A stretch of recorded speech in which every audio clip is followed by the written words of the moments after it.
Hello parents, we've got a short message about the show.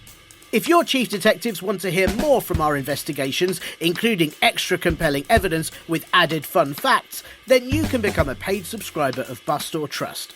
Just click subscribe on Apple Podcasts or visit patreon.com/Bust or Trust podcast to get access to weekly bonus episodes, ad-free and early listening, and exclusive extras. Your support will help us to investigate even more amazing mysteries.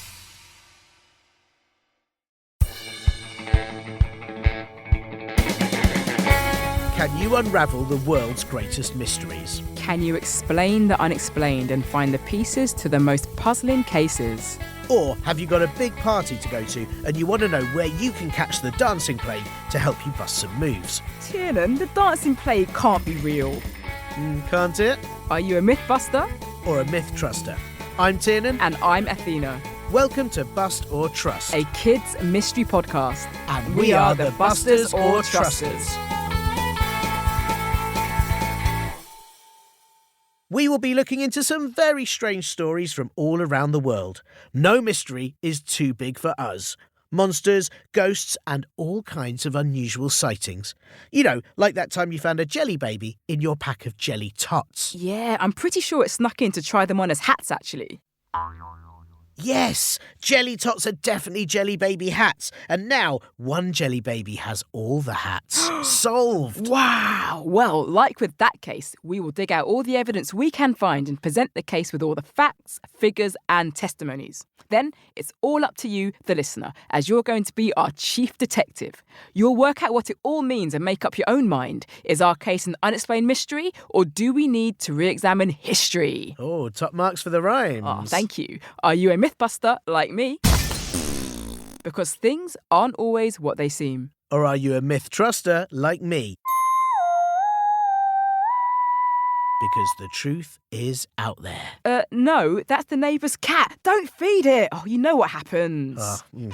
Well, we'll tell you at the end of the show just how to get in touch and to let us know if you're on Team Buster or the best one, Team Truster. But until then, make sure you take notes, pay attention to all the information and start putting together your case.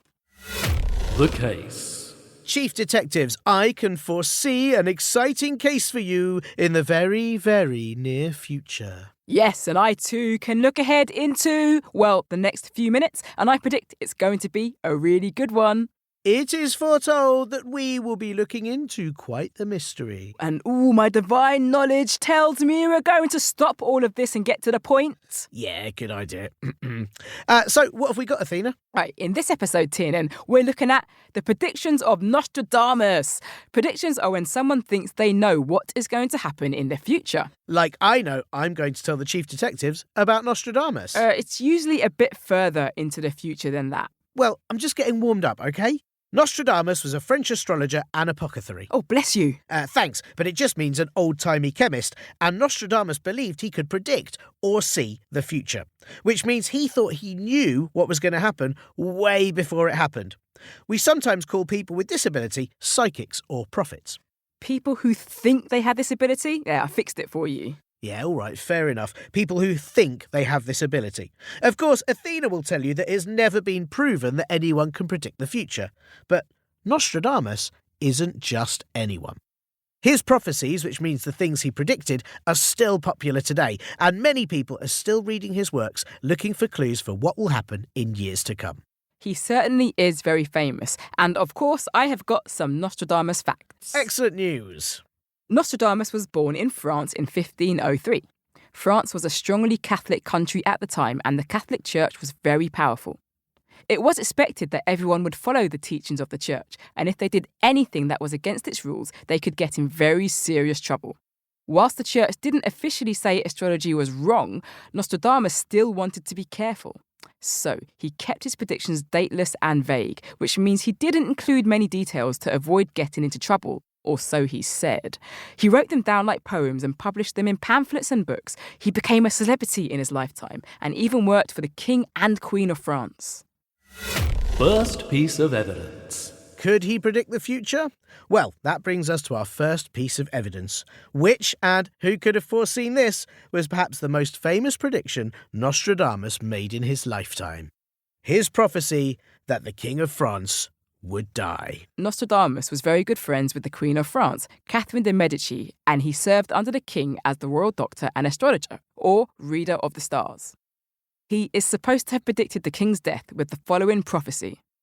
The young lion will overcome the older one on the field of combat in a single battle. He will pierce his eyes through a golden cage. 2 wounds made 1, then he dies a cruel death. Good Nostradamus voice. And sure enough, King Henry II was killed in 1559 in a jousting tournament by the younger Count of Montgomery, who accidentally speared the king through the visor on his helmet and stabbed him in, you guessed it, the eye.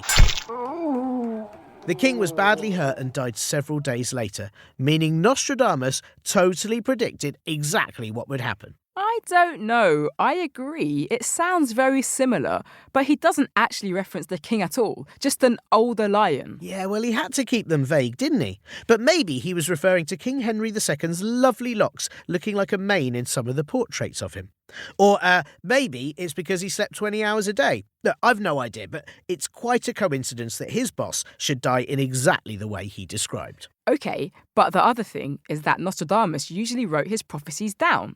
But this one apparently didn't appear in print until after the king's death. So there's no real proof it was a prediction at all. He could have said it after it happened and pretended he predicted it ages before. Yeah, I suppose. But we do have one prediction he definitely did write down for our second piece of evidence. Second piece of evidence. Nostradamus' prediction of the Second World War.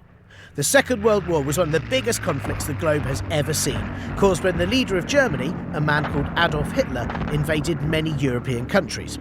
This war raged for 6 years and involved most of the countries in the world, and Nostradamus predicted it hundreds of years before it happened. In his book, The Prophecies, he says, and I'm going to try my Nostradamus voice now, "From the depths of the west of Europe, a young child will be born of poor people. He who by his tongue will seduce a great troop. His fame will increase towards the realm of the east. And beasts ferocious with hunger will cross the rivers. The greater part of the battlefield will be against Hister. Into a cage of iron will the great one be drawn, where the child of Germany observes nothing."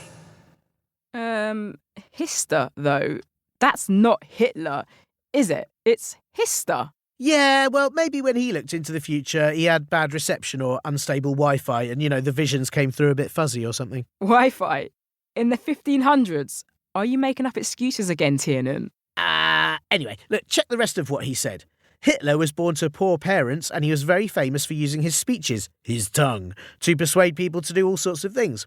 He allied with Japan towards the realm of the East, and when Germany started to lose the war, he retreated to a bunker, the Cage of Iron, where he died. See, it's all there. Okay, I agree there are some points that sound like they could be referring to Hitler, but there are many that aren't, and it's not really clear. Like, beasts ferocious with hunger will cross the rivers. I mean, it could be a metaphor, I guess. But then it could apply to many things. And what does the child of Germany observes nothing mean?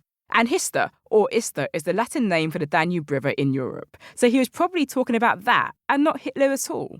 But as we explained, he was just giving clues to try and stay out of trouble. It all had to be riddles, didn't it? Or it was so he would never be wrong, because people could twist and turn what he said to fit many different things. All right. Always such a cynic. But we'll see what you think after our final piece of evidence, as he was certainly more specific with that. Third piece of evidence. When he predicted his own death. Nostradamus had been suffering from ill health for a while when on the 1st of July 1566 he told his secretary, "You will not find me alive at sunrise." And he was right, because he died that very night. Coincidence? I think not. That is quite spooky, and it might look like he predicted his own death, but like you said, Nostradamus was very sick by this point. In fact, he was so ill he had put together his will just a few days before he died. It's not really surprising that he knew he was going to die. I'm sure many people around him weren't even shocked. Well, predicting things that you're going to do is still telling the future, though, right? I mean, in those days, there were a lot of fortune tellers, and there must have been some more rookie ones that had to start their careers on all of the smaller predictions first.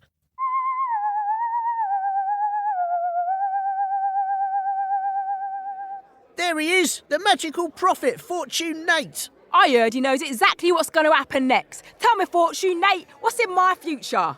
Let me focus on the stars and the planets and how they align. Ooh. I see a vision. It tells me that an old mystic shall surprise you. A fall you shall suffer of medium severity, and then live to tell the tale about how things are not always what they seem. What on earth are you talking about? Oh, Nate, you blooming pushed me over. Oh, what a rotter. His prediction came true, for he can see the future. He is Nate the Great. No, he's not. He's a bully. Well, he was right, wasn't he? What dost thou predict next for me? I gaze upon Jupiter, Neptune and Mars to see. And what they tell me is you will not learn from your lessons and befall the same fate as your friend. What does that mean? Oh, my bum! That really hurt you, meanie. Say, he's a fraud. Fraud, am I? Well, how about this? The moon in crescent form with the North Star in sight foretells a prophet running away very, very quickly. Oh, actually, that was very good. Yeah, I didn't see that one coming. Nah, me either. He's amazing. I mean, not everyone can get away with that, so it is a skill, really. Tiernan, that was a sketch. It's not real, though I wouldn't be surprised if it was more real than some of these so-called predictions we've heard. I could have predicted you were going to say that. Well, here's something we all knew was coming. Chief Detectives, it's time to recap the evidence. Could Nostradamus really predict the future? Evidence recap. Nostradamus predicted that the King of France would die by being hurt in the eye. But the prediction was vague, never actually mentioning the king, and it wasn't actually written down until after the accident happened. OK, but he did write down the prediction for our second piece of evidence, that of the rise of Hitler and the Second World War. But that prediction really isn't very clear at all, and in fact doesn't even name Hitler, but someone or something called Hister.